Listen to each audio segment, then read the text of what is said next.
1947 भारत आज़ाद हुआ। 200 साल की गुलामी के बाद मिला ये स्वतंत्रता का सूरज, पर उसकी रोशनी के साथ कई अंधेरे भी थे। देश के पास न हथियार थे, न उद्योग, न आधुनिक प्रयोगशालाएं। हर दिशा में कमी थी, पर एक चीज थी जो अटूट थी, विज्ञान और आत्मनिर्भरता पर विश्वास। इसी विश्वास ने भारत को आगे बढ़ने की ताकत दी। 1948 में डॉक्टर होमी जहांगीर भाभा प्रधानमंत्री पंडित जवाहरलाल नेहरू से मिले। उन्होंने कहा, परमाणु ऊर्जा भविष्य की शक्ति है। अगर भारत को सच्चा स्वतंत्र राष्ट्र बनना है तो हमें इस शक्ति में निपुण होना ही होगा। नेहरू ने तुरंत सहमति दी और स्थापित हुआ atomic energy commission of India. यहीं से भारत के परमाणु युग की शुरुआत हुई। मुंबई में भाभा ने Tata institute of fundamental research TIFR की नींव रखी और जल्द ही बना Bhabha atomic research centre BARC। लेकिन ये राह आसान नहीं थी। भारत गरीब था, विदेशी तकनीक सीमित थी और वैज्ञानिक संसाधनों की भारी कमी थी। हर छोटी मशीन, हर पार्ट विदेश से मंगवाना पड़ता था। कभी फंड की कमी होती, कभी राजनीतिक दबाव, पर भाभा और उनकी टीम ने हार नहीं मानी। 1956 में भारत ने इतिहास रचा। एशिया का पहला अनुसंधान रिएक्टर अप्सरा चालू किया। इस सफलता ने दिखाया कि भारत अब विज्ञान के मार्ग पर बढ़ चुका है। भाभा का सपना था भारत के हर गांव तक सस्ती स्वच्छ ऊर्जा पहुंचे। वो कहते थे, परमाणु ऊर्जा केवल युद्ध का साधन नहीं, ये विकास का आधार है। लेकिन 1960 के दशक के आरंभ में हालात एकदम बदल गए। 1950 का दशक भारत के लिए विज्ञान में विश्वास का दौर था। देश अब धीरे धीरे आत्मनिर्भरता की दिशा में कदम बढ़ा रहा था। भारत का उद्देश्य था परमाणु शक्ति को शांतिपूर्ण उपयोग के लिए विकसित करना। हथियार नहीं, बल्कि बिजली, उद्योग और कृषि के लिए ऊर्जा का साधन। इसी सोच के तहत भारत ने भाग लिया अमेरिका के एटम्स फॉर पीस कार्यक्रम में। इसके तहत वैज्ञानिकों को अंतर्राष्ट्रीय सहयोग और प्रशिक्षण मिला। कनाडा और अमेरिका की मदद से भारत ने मुंबई के ट्रॉम्बे में CIRUS रिएक्टर बनाया। 1956 में ही भारत ने एशिया का पहला परमाणु अनुसंधान रिएक्टर अप्सरा चालू किया। ये भारत की पहली बड़ी वैज्ञानिक उपलब्धि थी। एशिया में भारत पहला देश था जिसने परमाणु ऊर्जा का सफलतापूर्वक उपयोग शुरू किया। इसने पूरी दुनिया को दिखा दिया कि नया भारत केवल सपने नहीं देखता, उन्हें साकार करना भी जानता है। लेकिन इसी समय अंतर्राष्ट्रीय राजनीति में उथल-पुथल मची हुई थी। शीत युद्ध के दौर में अमेरिका और सोवियत संघ दोनों परमाणु हथियारों की दौड़ में थे। भारत इस दौड़ से दूर रहना चाहता था। पंडित नेहरू का मानना था, परमाणु ऊर्जा का उपयोग केवल मानव कल्याण के लिए होना चाहिए, न कि विनाश के लिए। पर जब सीमाओं पर खतरे बढ़ने लगे, भारत की सोच धीरे धीरे बदलने लगी। 1962 चीन ने भारत पर हमला किया।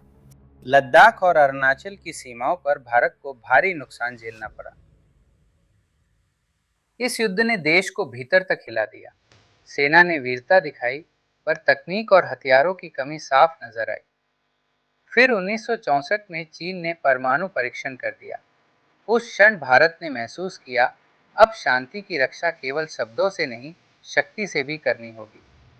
डॉक्टर होमी भाभा और उनके वैज्ञानिकों ने तय किया कि भारत को भी परमाणु तकनीक में सक्षम बनना होगा। लेकिन उनके सामने सबसे बड़ी बाधा थी सीमित संसाधन। न विदेशी तकनीक मिल रही थी, न पश्चिमी देश सहयोग कर रहे थे। इस दौर में भारत ने स्वदेशी तकनीक पर काम शुरू किया। हर छोटा उपकरण, हर प्रयोग भारतीय वैज्ञानिकों के दिमाग और हाथों से बना। मुश्किलें थीं, लेकिन हौसला उससे बड़ा था। भारत ने तय कर लिया था, अब निर्भरता नहीं, आत्मनिर्भरता ही मार्ग है। डॉक्टर भाभा ने कहा था, हमारे पास प्रतिभा है, अनुशासन है और इच्छा शक्ति भी, हमें बस इसे दिशा देनी है। लेकिन भाग्य ने एक करारा झटका दिया। 24 जनवरी 1966 को डॉक्टर होमी भाभा की विमान दुर्घटना में मृत्यु हो गई। ये भारत के परमाणु कार्यक्रम के लिए सबसे बड़ा सदमा था, पर उनके सपने ने रुकना नहीं सीखा था। उनकी याद में वैज्ञानिकों ने प्रण लिया, भाभा साहब का सपना अधूरा नहीं रहेगा। 1966 भारत एक नए मोड़ पर था। डॉक्टर होमी भाभा अब नहीं रहे, पर उनकी छोड़ी विरासत हर वैज्ञानिक के दिल में जीवित थी। देश आर्थिक रूप से कमजोर था, पर राजनीतिक इच्छा शक्ति मजबूत। नई प्रधानमंत्री इंदिरा गांधी ने भारत के परमाणु कार्यक्रम को नए जोश और गुप्तता के साथ आगे बढ़ाने का फैसला किया। इस बीच 1965 और 1971 के युद्धों ने साफ कर दिया कि क्षेत्रीय सुरक्षा केवल सैनिक बल से नहीं, तकनीकी क्षमता से भी तय होती है। 1971 में पाकिस्तान के साथ युद्ध के बाद जब बांग्लादेश का निर्माण हुआ, तो अमेरिका और पश्चिमी देशों ने भारत पर राजनीतिक दबाव बनाया। इंदिरा गांधी ने समझ लिया था, अगर भारत को अंतर्राष्ट्रीय मंच पर बराबरी चाहिए, तो उसे परमाणु शक्ति संपन्न राष्ट्र बनना होगा। इसी सोच ने जन्म दिया एक गुप्त अभियान को, जिसे इतिहास में जाना जाता है स्माइलिंग बुद्ध। ऑपरेशन की योजना बेहद गुप्त रखी गई। केवल कुछ शीर्ष वैज्ञानिकों और सेना के अफसरों को ही इसकी जानकारी थी। राजस्थान के पोखरण रेगिस्तान को चुना गया, क्योंकि वहां की जमीन कठोर थी और जनसंख्या बहुत कम। वैज्ञानिकों को छद्म नामों से भेजा गया। रेत के बीच उन्होंने एक भूमिगत सुरंग खोदी, जहां परमाणु उपकरण स्थापित किए गए। इस मिशन के प्रमुख थे डॉक्टर राजा रामन्ना, डॉक्टर पीके अय्यर और दर्जनों युवा वैज्ञानिक, जो दिन रात तपती धूप में काम कर रहे थे। तापमान 50 डिग्री के पार, खाना सीमित, पानी कम और हर कदम पर जोखिम, क्योंकि अगर जरा सी खबर बाहर जाती तो अंतरराष्ट्रीय दबाव मिशन रोक देता। अंततः 18 मई 1974 की सुबह आई। पोखरण की रेत पर सूरज उगा और जमीन के भीतर सन्नाटा पसरा था।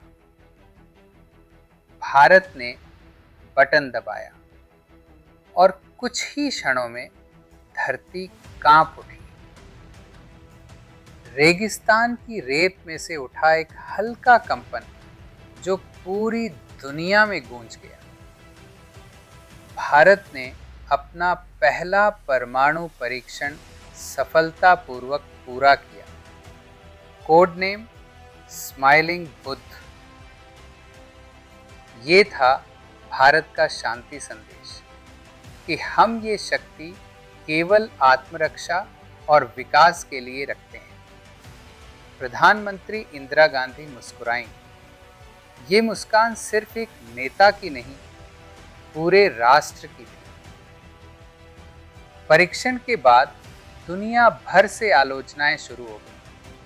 अमेरिका, कनाडा और ब्रिटेन ने भारत पर तकनीकी और आर्थिक प्रतिबंध लगा दिए, पर भारत नहीं झुका, क्योंकि अब तक हमारे वैज्ञानिकों को पता चल चुका था, हम खुद कर सकते हैं। स्माइलिंग बुद्ध केवल एक विस्फोट नहीं था, ये भारत की वैज्ञानिक आत्मा का विस्फोट था। 18 मई 1974 वो दिन जब दुनिया ने कहा भारत अब एक परमाणु शक्ति है। 1974 के पोखरण परीक्षण के बाद दुनिया का नजरिया भारत के प्रति अचानक बदल गया। जहां पहले हमें विकासशील देश के रूप में देखा जाता था, अब हमें एक परमाणु शक्ति संपन्न राष्ट्र के रूप में डर और सम्मान दोनों से देखा जाने लगा। अमेरिका, कनाडा और कई पश्चिमी देशों ने भारत पर तकनीकी और वैज्ञानिक प्रतिबंध लगा दिए। भारत को न्यूक्लियर सप्लायर ग्रुप से बाहर रखा गया। कोई भी देश अब हमें परमाणु तकनीक या सामग्री देने को तैयार नहीं था। कई विशेषज्ञों का मानना था भारत का परमाणु कार्यक्रम अब यहीं रुक जाएगा, पर भारत ने रुकना नहीं सीखा था। हमारे वैज्ञानिकों ने तय किया, अगर दुनिया से मदद नहीं मिलेगी तो हम खुद अपनी तकनीक बनाएंगे। यह भारत के स्वदेशी परमाणु विकास की शुरुआत थी। इसी दौर में देश के युवा वैज्ञानिकों में एक नाम तेजी से उभरा, डॉक्टर एपीजे अब्दुल कलाम। वो सिर्फ वैज्ञानिक नहीं, एक दूरदर्शी नेता भी थे। 1970 के दशक के अंत में उन्होंने भारत के मिसाइल विकास कार्यक्रम की नींव रखी। इसी से जन्म हुआ integrated guided missile development programme IGMDP। इस कार्यक्रम के तहत विकसित हुई पृथ्वी, अग्नि, त्रिशूल, आकाश और नाग जैसी मिसाइलें। भारत अब केवल रक्षा नहीं, रणनीतिक प्रतिरोध की शक्ति बन चुका था। डॉक्टर कलाम का सपना था भारत ऐसा देश बने जो किसी पर निर्भर न रहे। लेकिन 1980 और 1990 के दशक आसान नहीं थे। हर बार जब भारत किसी नई तकनीक पर काम करता, अंतर्राष्ट्रीय एजेंसियां प्रतिबंध लगा देती। यह एक टेक्नोलॉजी एम्बार्गो का युग था, जहां भारत को अपनी हर मशीन, हर सेंसर, हर माइक्रोचिप खुद बनानी पड़ती थी। पर भारत ने हार नहीं मानी। DRDO, ISRO और BARC ने रात दिन काम कर स्वदेशी तकनीक की नींव और मजबूत की। 1984 में भारत ने अपना पहला पूर्णतः स्वदेशी परमाणु रिएक्टर ध्रुव चालू किया। ये एक बड़ा मील का पत्थर था, क्योंकि अब भारत के पास अपने रिएक्टर, अपने वैज्ञानिक और अपनी तकनीक थी। डॉक्टर राजा रामन्ना ने कहा था, अब हमें किसी की अनुमति की आवश्यकता नहीं, हम अपने रास्ते खुद बनाएंगे। परमाणु शक्ति का ये आत्मविश्वास सिर्फ तकनीकी नहीं, राष्ट्रीय सम्मान का प्रतीक बन चुका था। लेकिन अंतर्राष्ट्रीय स्तर पर दबाव लगातार बढ़ रहा था।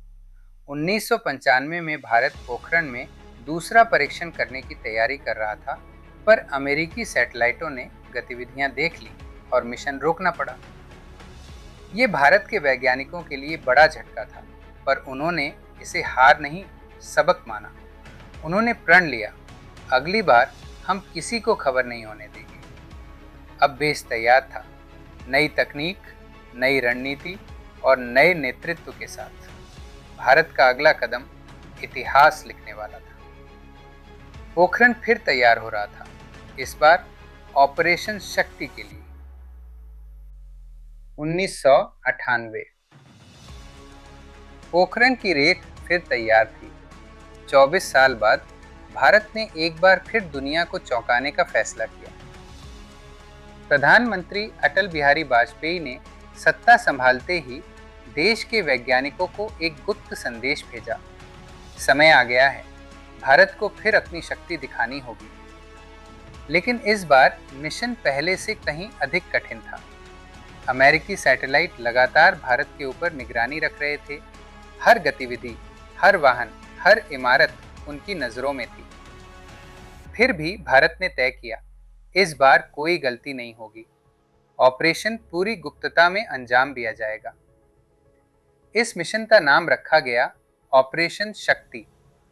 नेतृत्व संभाला डॉक्टर एपीजे अब्दुल कलाम और डॉक्टर आर चिदम्बरम ने।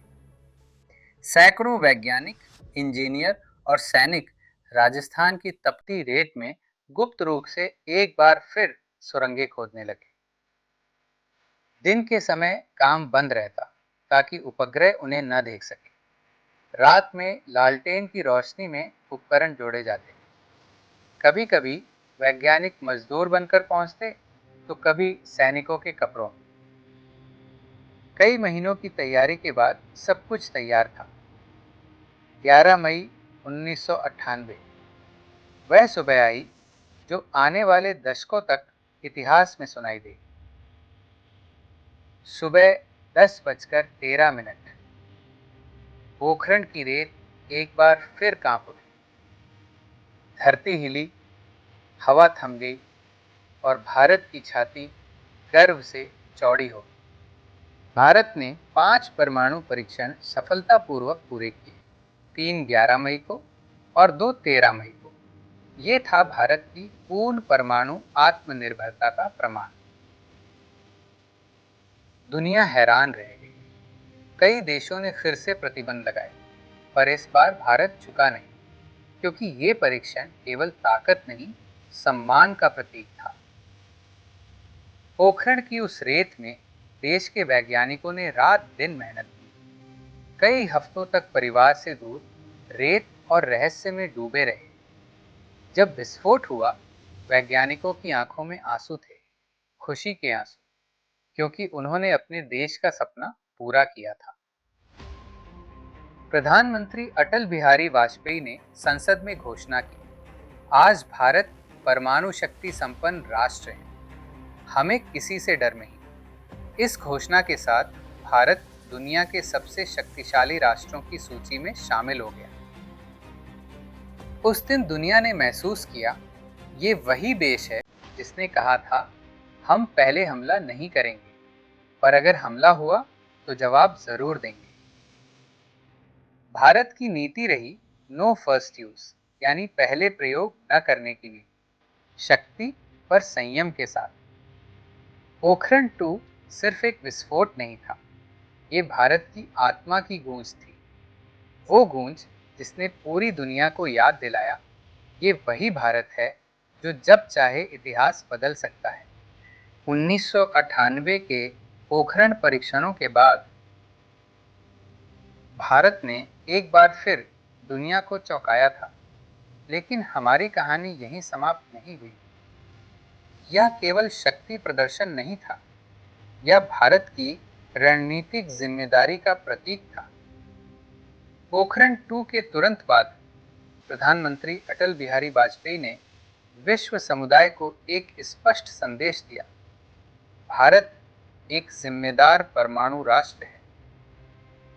उन्होंने घोषणा की, भारत कभी पहले परमाणु हमला नहीं करेगा, यानी हमारी नीति नो फर्स्ट यूज। यह नीति बताती है कि भारत की परमाणु शक्ति केवल रक्षा के लिए है, आक्रमण के लिए नहीं। भारत हमेशा शांति का पक्षधर रहेगा, लेकिन अगर कोई हमारे देश को धमकाएगा तो भारत जवाब देना भी जानता है। 21वीं सदी में भारत ने अपने परमाणु कार्यक्रम को 3 स्तरीय विकास योजना के तहत आगे बढ़ाया। पहला स्तर यूरेनियम आधारित रिएक्टर, दूसरा स्तर फास्ट ब्रीडर रिएक्टर, जो उपयोग किए गए ईंधन को पुनः उपयोगी बनाते हैं। तीसरा स्तर थोरियम आधारित रिएक्टर, जहां भारत विश्व में अग्रणी है। भारत के पास थोरियम का विशाल भंडार है और वैज्ञानिकों का मानना है कि भविष्य में थोरियम ऊर्जा का सबसे स्वच्छ और स्थायी स्रोत बनेगा। भारत ने अब तक 22 से अधिक परमाणु रिएक्टर विकसित किए हैं, जिनसे बिजली, अनुसंधान और चिकित्सा के क्षेत्र में क्रांति आई है। तमिलनाडु का कुडनकुलम, राजस्थान का रावतभाटा, गुजरात का काकरापार और महाराष्ट्र का तारापुर, ये सभी भारत के आधुनिक परमाणु ऊर्जा केंद्र हैं। साथ ही भारत की मिसाइल श्रृंखला अग्नि, पृथ्वी, शौर्य, नाग और ब्रह्मोस अब हमारी रणनीतिक रक्षा को और भी मजबूत बना चुकी है। भारत अब केवल हथियार नहीं बनाता, बल्कि परमाणु ऊर्जा के शांतिपूर्ण उपयोग में भी दुनिया का मार्गदर्शन कर रहा है। 2008 में भारत ने अमेरिका के साथ न्यूक्लियर डील पर हस्ताक्षर किए, जिससे भारत को अंतर्राष्ट्रीय परमाणु व्यापार में प्रवेश मिला। ये था उस देश की जीत जिसने कभी सब कुछ प्रतिबंधों के बावजूद स्वयं बनाया था। आज Bharat nuclear supplier group NSG का सदस्य बनने की दिशा में है और संयुक्त राष्ट्र में भारत की छवि एक जिम्मेदार, शांतिप्रिय शक्ति के रूप में स्थापित है। भारत ने दिखाया है कि शक्ति का अर्थ केवल हथियार नहीं होता, बल्कि आत्मसंयम, विवेक और न्यायप्रियता भी शक्ति है। भारत की ये यात्रा केवल विज्ञान की नहीं, ये साहस, त्याग और आत्मगौरव की यात्रा है। 1947 में जो देश दूसरों पर निर्भर था, आज वही दुनिया को दिशा दे रहा है। ये वही भारत है जहां डॉक्टर भाभा ने सपना देखा, कलाम ने उसे साकार किया और करोड़ों भारतीयों ने उसे अपनाया। आज पोखरण की रेत शांत है, पर उसकी गूंज अब भी आसमानों में सुनाई देती है। वह गूंज कहती है, हमने विज्ञान को विनाश नहीं, मानवता के कल्याण के लिए अपनाया। भारत की परमाणु शक्ति हमारे आत्मविश्वास, हमारे विवेक और हमारी जिम्मेदारी का प्रतीक है। यह कहानी बताती है कि सच्ची शक्ति वही है जो सीमाओं की रक्षा के साथ साथ मानवता की भी रक्षा करे, और यही है भारत की पहचान। जय विज्ञान, जय भारत।